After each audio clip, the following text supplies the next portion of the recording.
You are listening to Random Gameplay Pimpin.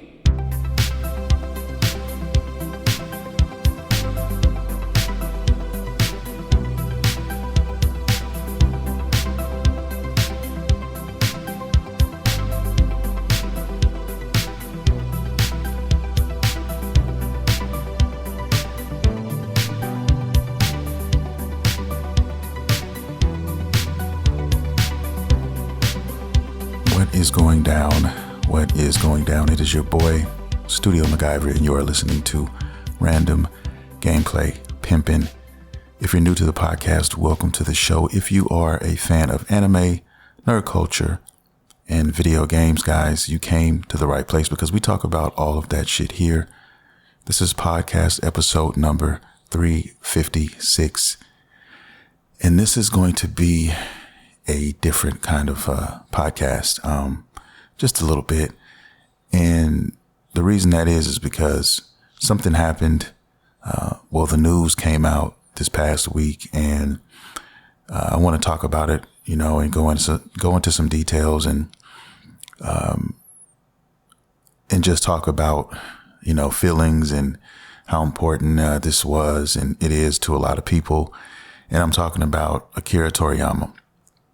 Now, I'm going to dive into this later on in the show. I have some news I want to discuss first, but I'm definitely going to dive into this.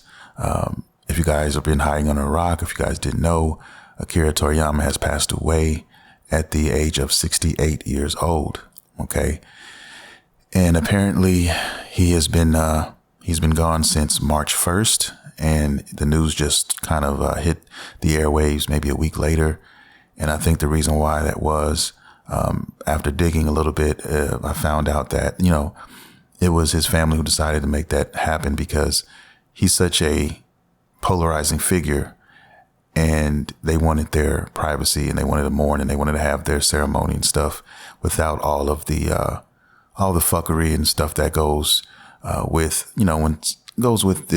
a celebrity passes away, and somebody like Akira Toriyama, who's just renowned throughout, the country and just everywhere, if I'm being honest, that could be a lot. That could be daunting for the family to kind of deal with that and try to navigate through that while trying to have a funeral service and ceremony for their loved one. That's kind of, you got to have some respect. And I know that most of us would give that respect, but there are some people out there who, for whatever reason, may not have done that. So they were just taking proper precautions and stuff. And I definitely understand that. But I'm going to talk about Akira Toriyama and what he meant to me personally, and a lot of other people, if you're listening to this podcast as well. And I'm going to talk about that and get into some questions and some things that are up in the air concerning his death. And we'll get into all that in Two Shakes of a Lamb's Tail. But first, I have some news I also want to talk about. There's some things that went down. There's some things that happened this past week. It's been a crazy last week, guys. So I want to talk about some of this stuff. My anime watch list, I really don't have too much to talk about there. I've just been watching pretty much the same ones I've been watching for the most part. And I didn't even catch Solo Leveling this week because I'm recording this on a Saturday as opposed to a Sunday because everybody's asleep, and it's just a perfect storm. And, when you're somebody who does podcasting and you've been doing it for years and you have a family and stuff like that, you kind of learn when and to take your shots. You're like, okay, everybody's asleep now. This is the perfect opportunity. And I don't know what the next day is going to look like. So if I have my show pretty much ready, and my notes down and all that, then I'm going to go ahead and push play with that. And that's kind of like what I'm doing right now. So it's late Saturday, everybody's sleeping, and I'm taking advantage of that. So, but nothing really as far as any new animes. I do plan on watching some other ones down the line, and I will discuss those with you guys next week. But that's that for the anime watch list. But really what I wanted to talk about next is some Dragon Dogma. Okay, some Dragon's Dogma news. If you guys don't know, this is a game that I know me personally, I'm very, very eager to play this. Cannot wait. We had an announcement that they were going to give us some sort of news Capcom had an event. I think it was called Capcom's, I don't even remember the name of it, but it was kind of like a direct in essence, something that Capcom was holding. And they were just giving us, you know, a little bit more information on some upcoming titles. And I'm not going to lie to you, I was looking forward to finding out what was going on with Dragon's Dogma. So time went on, things happened, and we got some, you know, we got a trailer and a little bit of some discussion about the game. And then what everybody was hoping for, me included, was that we were going to get a demo, okay? Because a lot of people were flown out to different studios and were able to play up to about 3 hours of a demo of gameplay, and kind of like a time limit thing. Hey, you know, you have 3 hours. You can pretty much go wherever and do whatever you want. Just, you know, there may be a couple instances where they told them, hey, just don't go over here. You know what I mean? But pretty much everywhere you can go. And so that's what they did. They gathered a lot of content, and people were talking about this stuff and breaking it down. I've seen some crazy things with this game. And this, if you're talking about hand holding in an RPG, this is definitely one that's not going to do that for you. And a lot of people have been comparing it to Elden Ring in essence. Okay. If you played Elden Ring, you know that it's kind of like you're there and you're kind of just, the world is your oyster, so to speak. You can kind of just do what the fuck you want to do, right? For the most part. There are certain story beats as you progress where you will actually encounter certain things, you know, to progress the story. But for the most part, guys, you're just out there on your own and you're marching to the beat of your own fucking drum. And that's what I liked about Elden Ring. And this is what I loved about Dragon's Dogma as well. And this is what they're doing here tenfold. All right. So they don't tell you, they give you like a basic kind of premise. Hey, man, go to this town and find out what happened to Mary. OK. And they don't tell you where to go. They don't tell you what hut she's in, what corner you got to turn to get to her or anything like that. You just got to go out there and do your thing. And as a result of that, you're basically adventuring. Okay. So you'll come across so many different people, other NPCs, things of that nature, monsters and enemies, so to speak.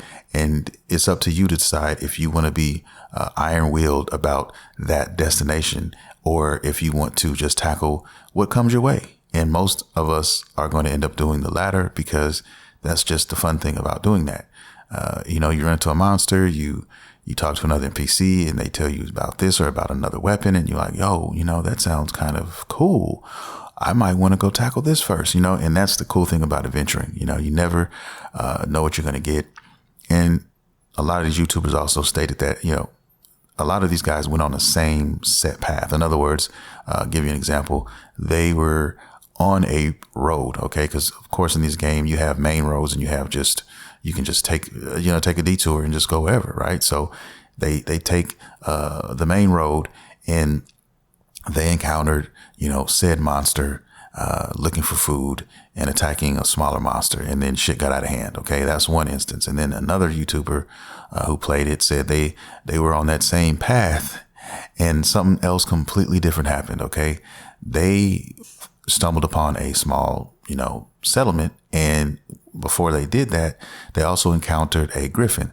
So they ended up getting into it with the griffin. And after defeating the griffin, they ended up being attacked by these alligator type individuals, okay, with spears, and they were getting their asses whooped. So they ran into the town in the middle of the night, woke up all the townsfolk. The townsfolk got up and gathered arms, and then they all tackled this group of fucking monsters with these spears or these sticks or whatever. And it was an all-out battle, you know what I'm saying? And they fought into the night, and they were able to, you know, they outnumbered them and they were able to win. And then after that, everybody went to the bar. And at the bar, they were able to, he bought drinks. You were able to buy drinks for people. And after buying drinks, they thanked everybody. And it was just one of those moments where, you know, hey, man, I got helped out by the townsfolk, so I'm going to take it upon myself to buy everybody a drink. And I love that type of thing. So that was that. Excuse me for a minute. My son has his TV on, is extra loud. I'm about to go fix that right now before I get back to this podcast. So please excuse me in advance. All right. Anyway, I'm back. He likes listening to this strange sound on YouTube before he goes to sleep. And it's very loud.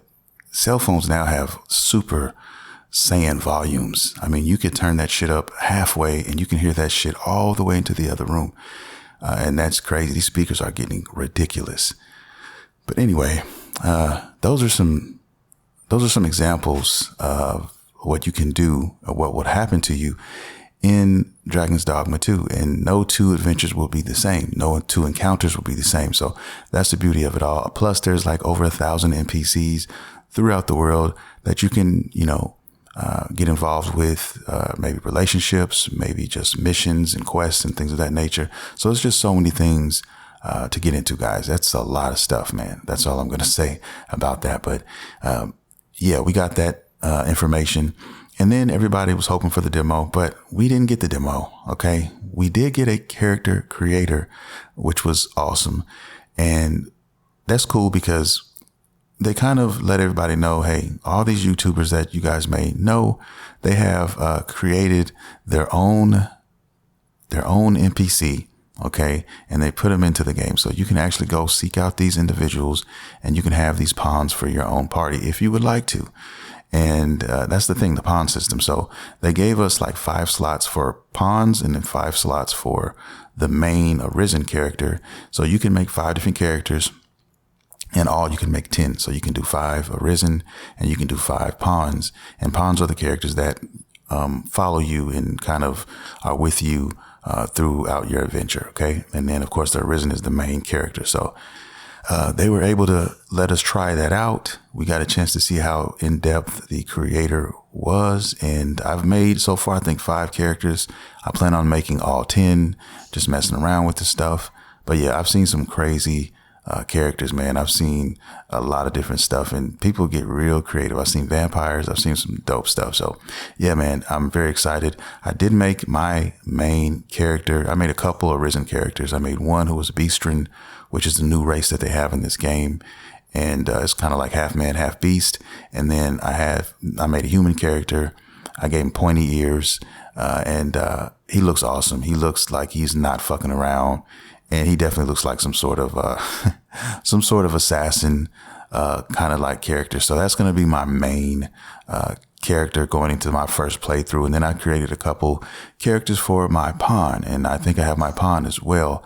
I'm not quite sure yet. I'm going to make a few more pawns and find out. But I definitely want a mage starting out and eventually convert them to a sorcerer. So I could have that squared away because I'm not playing a sorcerer. So I definitely want somebody who can do some pretty good damage if given the time.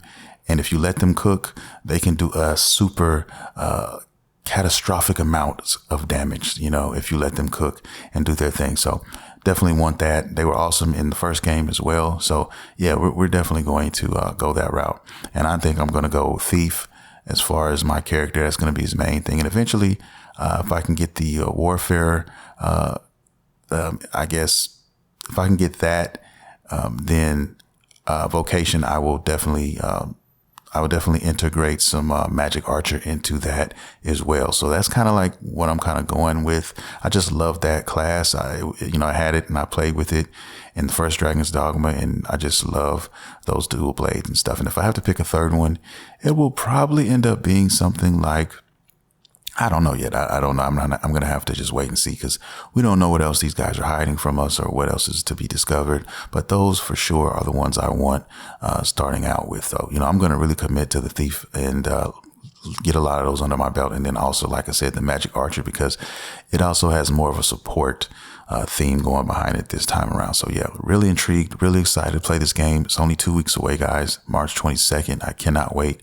I'm going to have videos up and doing all these things. And I've been kind of slacking on my videos on my channel. I have been putting up the podcast every week, but I'm going to go back and get focused again and start uploading some more videos on the channel. So you guys definitely check those out. I won't be doing them every day. I'm looking more towards like maybe 3 videos a week, maybe sometimes 4, depending on what's going on, right? And then games like this, there'll be a lot of videos or a lot of clips of like Dragon's Dogma and maybe some secrets and stuff like that, on the channel, you know what I mean? And then other games coming up as well. So be looking out for that, guys, definitely. And that's your Dragon's Dogma news right now. A lot of people are salty because they didn't get the demo, and that's understandable. But at the same time, it's 2 weeks away. We get a chance to make our characters, and I spend hours on my character. I spend like an hour on my first character. So when the game comes out, it's going to be ready. You don't have to worry about that. You can just integrate that character into the game, and then boom, there you go. So I still don't understand or know yet how the other characters work or how we can integrate those. I guess those characters will just say stay saved on your system. And then if you want to do another playthrough, you can just go ahead and just say, fuck it, I'm going to start a whole new game with this said character, and, may do that. So I'll give you guys some more information on that once I figure all that out. But right now I'm just focused on my first playthrough and trying to have a great, huge adventure. I'm playing the first game right now on my Switch. I just started it this week. So playing on the Switch, seeing how far I can get and what I can do these next couple of weeks. And I'll probably just end up playing that, while I'm driving or while I'm out and stuff like that, or in bed. That's how I've been kind of playing it. So yes, I'm starting out as a mage this time, and we'll see what happens. But anyway, can't wait for the game. So excited. And let's move on to the next lecture at hand. And I want to talk about Stellar Blade, because that is my next game for the month of April. Okay, we got March, and then there's April now, and there's more games. There's 2 games each month. Okay, there's Dragon's Dogma 2, and there's also Rise of the Ronin, and I had to pick one, and it's going to be, of course, Dragon's Dogma 2. And then in April, we have 2 games, and one of those games that I'm going with is Stellar Blade, and then the other one is Sandland, which is an Akira Toriyama video game based on characters, based on his story, another manga he did, I think, back in 2000. Speaking of that manga, the anime is coming out this month sometime. So be looking out for that. I want to say it's on Hulu. I know it's for a fact on Hulu, and I think it's on another streaming platform, but I'm definitely going to check that out. I definitely loved the game from what I've seen of the game so far, and I will be buying this game. That world looks crazy. And I talked about it a little bit with you guys, I think last podcast or the podcast before that, of how excited I was about this game and kind of what kind of intrigued me about it as an open world action RPG. And I just really love this world that Toriyama has created. So looking forward to diving in there at some point, probably this summer. And yeah, man, going back and trying to pick up some of these other games that I didn't get a chance to catch. Some of these will be Black Friday pickups and so on and so forth. The most important thing is that they will be picked up. But we're talking about Stellar Blade now, and there's something that happened. It was very interesting that happened with this game, guys. Apparently, Sony leaked the fucking demo of this game. All right. There's a demo out. So we know we're getting a Stellar Blade demo. Thank God. That's cool. But somebody leaked it, and it was up on the PlayStation Network for about, I don't know, maybe 40 minutes, maybe 30 minutes, somewhere around there. Okay. People got wind of it, downloaded it.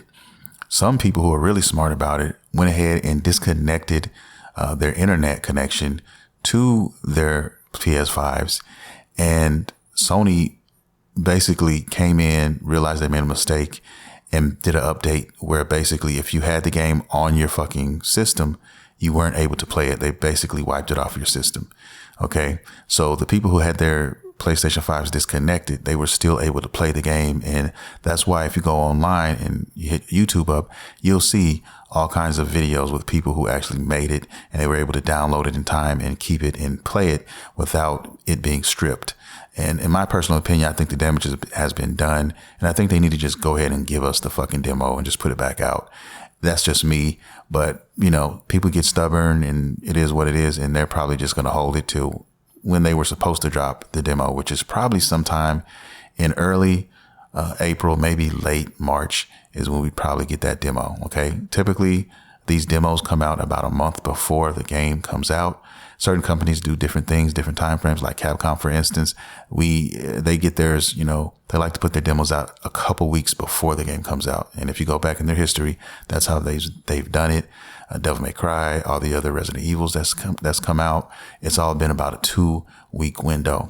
So saying all that, I just wanted to play it. I'm just salty because I didn't get a chance to play, and I really want to play this game because I was anxious to see how it played. It looks good. The previews always look good. They always look crispy. And, until you get it in your hand, you don't really know if it's going to be a dud or not. And apparently, listening to everybody who's played this, I'm excited to report that this game is looking pretty fucking good. The graphics are beautiful. Everybody says the gameplay feels really good, really heavy, and feels really nice in your hands. The haptic feedback is awesome as well with the controller. So this isn't a PlayStation. This is a PlayStation exclusive.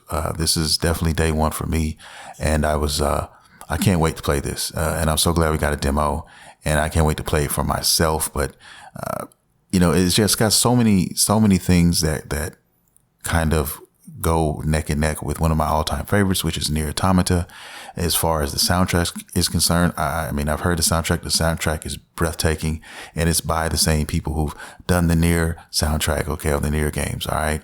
And that alone right there is a day one for me, just the soundtrack alone. But if you look at some of the story beats of this, it's a lot of similarities as well. Okay. These androids / humanoids or whatever are sent to a decaying planet taken over by some sort of new species that is, just out of control. And the job is to wipe them out so that they can make Earth inhabitable again. And that's the basics of it all. I'm sure it's a lot deeper than that, but outside looking in, this shit looks awesome. And I cannot wait to play this. So it's going to be a pretty good couple of months. I'm telling you right now, really even 3 or 4 months, because these two games right here, Dragon's Dogma 2 and Stellar Blade. And then you also have Rise of the Ronin, which is you can play online with that as well. It's just so many great things coming. And then you have Sandland, which is another just open world adventure action RPG that I cannot wait to play myself. So it's going to be crazy. And then in the summer, we have a lot of stuff. You know how summer goes. We always have bangers coming out in the summer. We have Wulong, I think, Fallen Dynasty coming out. We have a lot of stuff coming. So very excited. Cannot wait. So yeah, I'm just very happy right now as far as the video games are concerned. But yeah, that's what's going on with Stellar Blade. And it kind of made people wonder, and it set off another deep conversation. And it kind of went into what Sony did when they found out that they made a mistake, which they went in and they stripped everyone, if you were connected online, and took all the games and no one could play it. All right. So people are questioning a lot of these moves, and, it makes you wonder. I know it does make me wonder. They could just technically, if they wanted to, they could come in and shut your whole shit down. Okay. If there was a game that you bought with your money, they could say, hey, we lost the license into it, or something went wrong, which, we have no control over. And they could say, well, fuck it. Even if you did buy the game, that's not our problem anymore. We're going to put down an update, and we're going to just erase that game that you paid for completely off of your system. Okay. They've already done it with certain movies or certain shows that were in packages that people paid for, in their packages. And I guess the licensing agreement ran out, and then they didn't renew it. So they had to take it from the consumer digitally. Okay. Now, if it's physical, hey, you own it. Hey, it's a DVD. It's a Blu-ray, it didn't work out, but hey, you own that piece of hardware. You can watch it whenever you want, no matter what happens. Okay. And that's why I'm still kind of an advocate for physical games. Okay. Physical media, because that is the beauty of physical media. If you want to play a game 10 years from now, you can do it. You don't have to worry about the shop closing down or having to download it. Or if you do have it, maybe it's corrupted and something happens, and then you have no other way of getting that, downloading that, or you know what I mean? So ways of backing stuff up. You can only back up so many things so many times.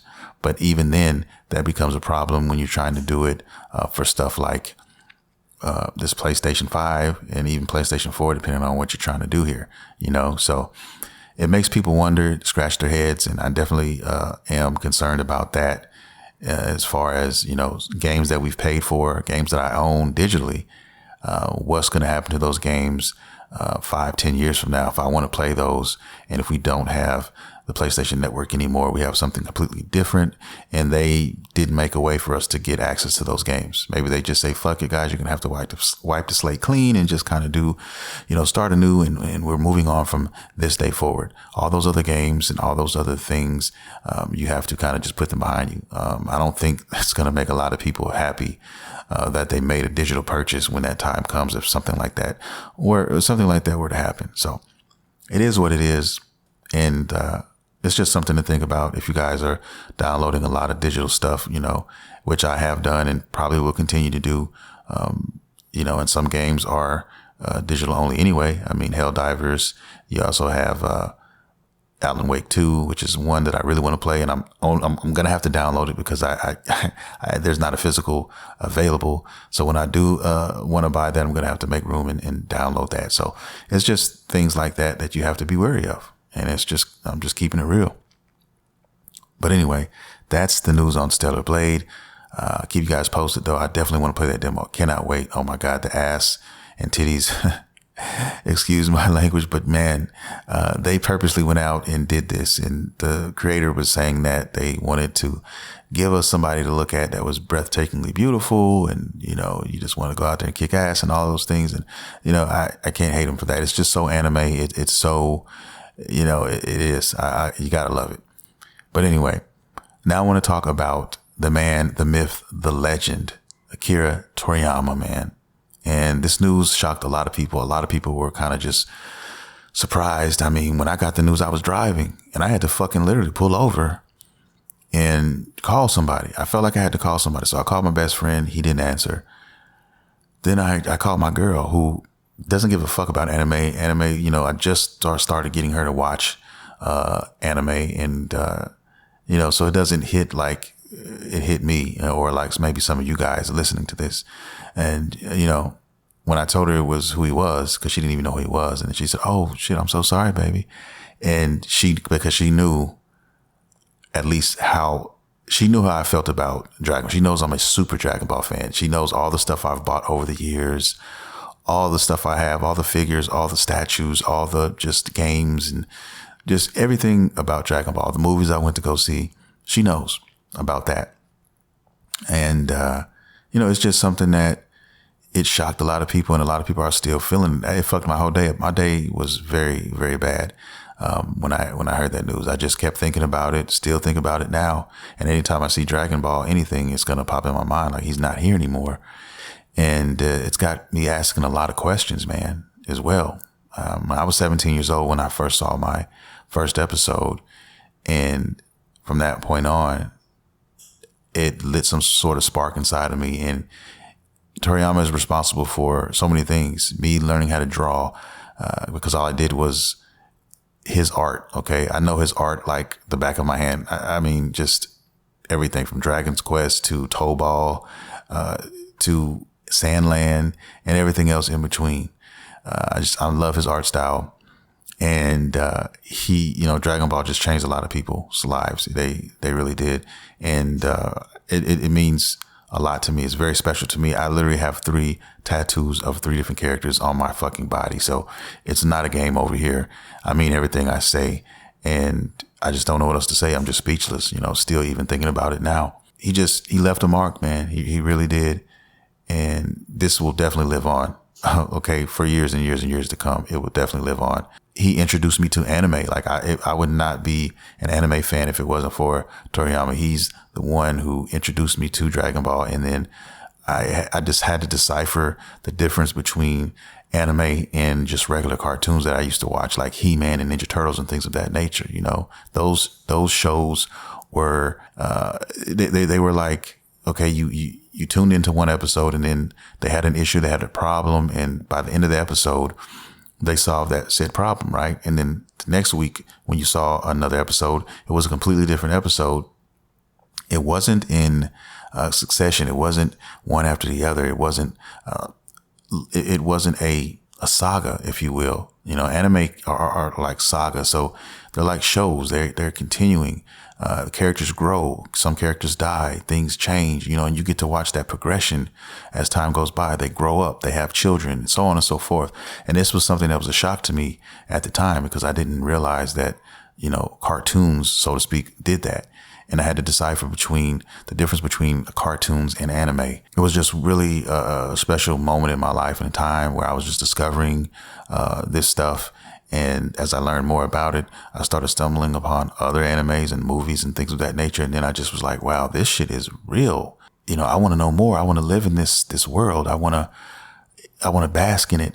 And because of Dragon Ball, I am a huge anime fan, and I have Dragon Ball to thank for that. And anime is a huge part of my life, and it has been ever since I was 17 years old, So I'm talking about years and years and years, guys.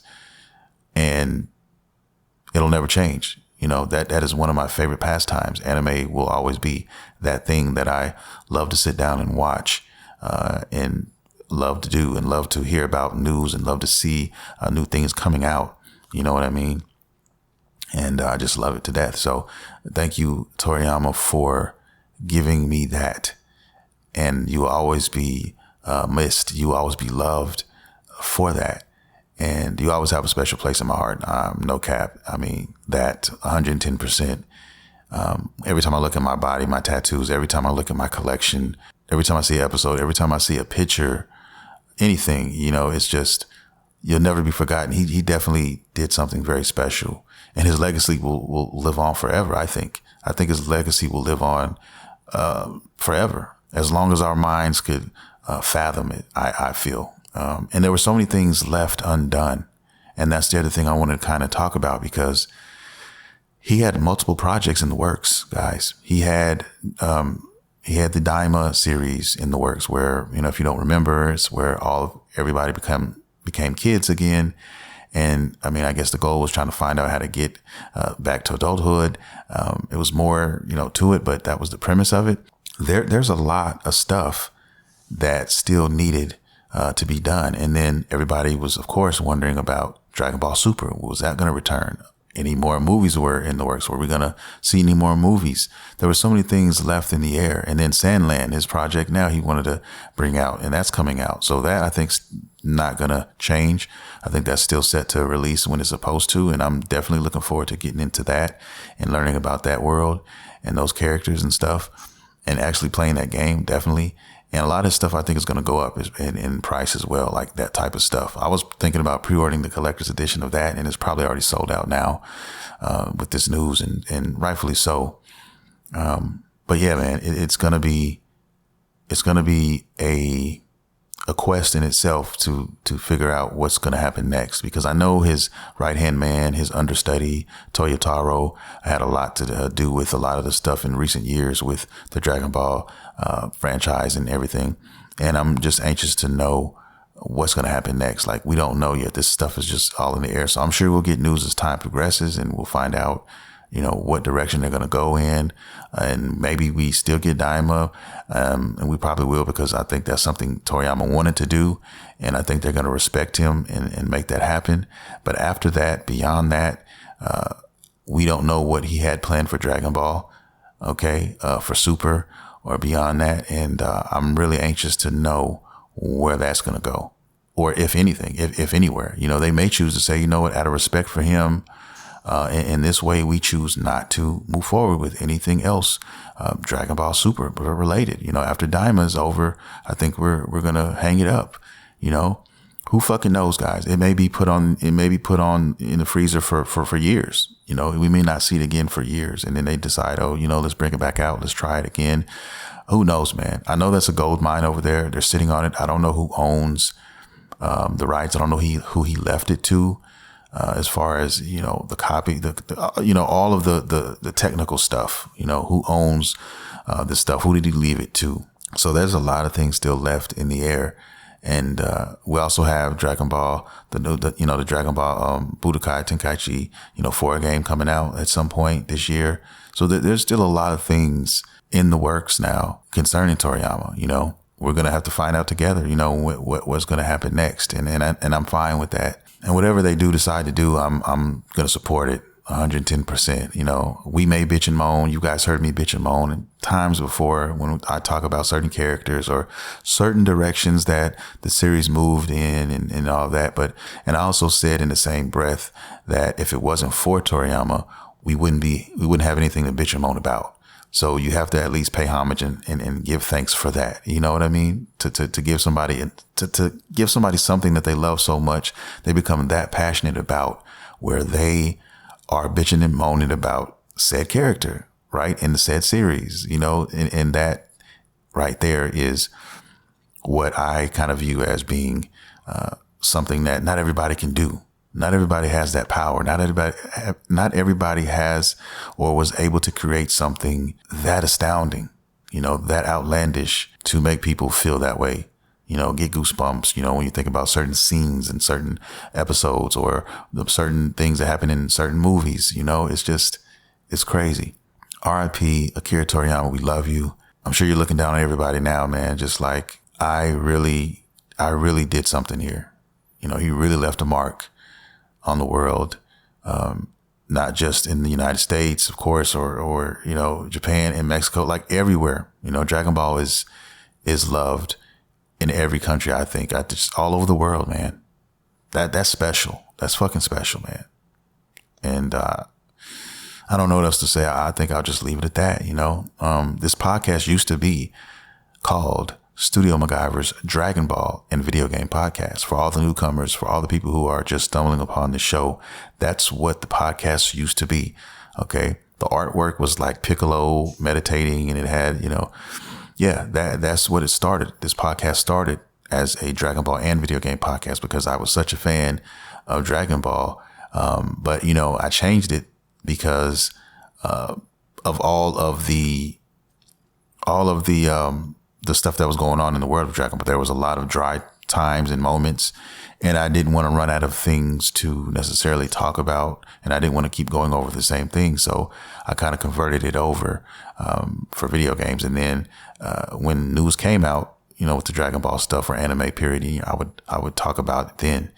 So that's just a, you know, slight history lesson for some of the newbies out here listening to the show. You know what I'm saying? And you may even see it depending on what place you're streaming, you know, what place you're listening at. You might be able to go back to some of the first episodes, because they're all archived. So you can go back and you can see those, and you can even see the artwork for it. And you should be able to. And yeah, man, I mean, that's what it used to be. So when I talk about Dragon Ball, and you guys hear me talking about it and all that, I'm a real one. I am a super fan, okay, of Dragon Ball. I have been for years, like I said, and that'll never change. I'm not one of these people who just talk about it because it's something to talk about. And I fucking lived this Dragon Ball shit. Okay. I still do. So, just Google me and you'll see. But anyway, I say all that to say, I just wanted to pay homage to this man and everything he left on the table for us. And I'm very proud to call myself a Dragon Ball fan. And with that being said, I think I'm going to bow out gracefully, guys, call it a night. And I will see you guys next week. We do this every Monday, same bat time, same bat channel. And just check me out. Check out my handles, guys. Check me out on Twitter. I call it Twitter. I don't call it X, at Studio MacGyver. I do updates. I give you guys news on games and everything in between. I talk about anime and games mostly there. And also check out the YouTube channel at Random Gameplay Pimpin. Also check out my TikTok at Random Gameplay Pimpin as well. I want to thank everybody for listening. I want to thank everybody for tuning in, streaming this podcast. However you consume it, I want to thank you. And if you're new, I hope that you come back and come back next week and the week after and so on and so forth, and just become a new member. You know, I appreciate your ears. I appreciate your time. And all my OG listeners, man, I love you guys. You guys know it.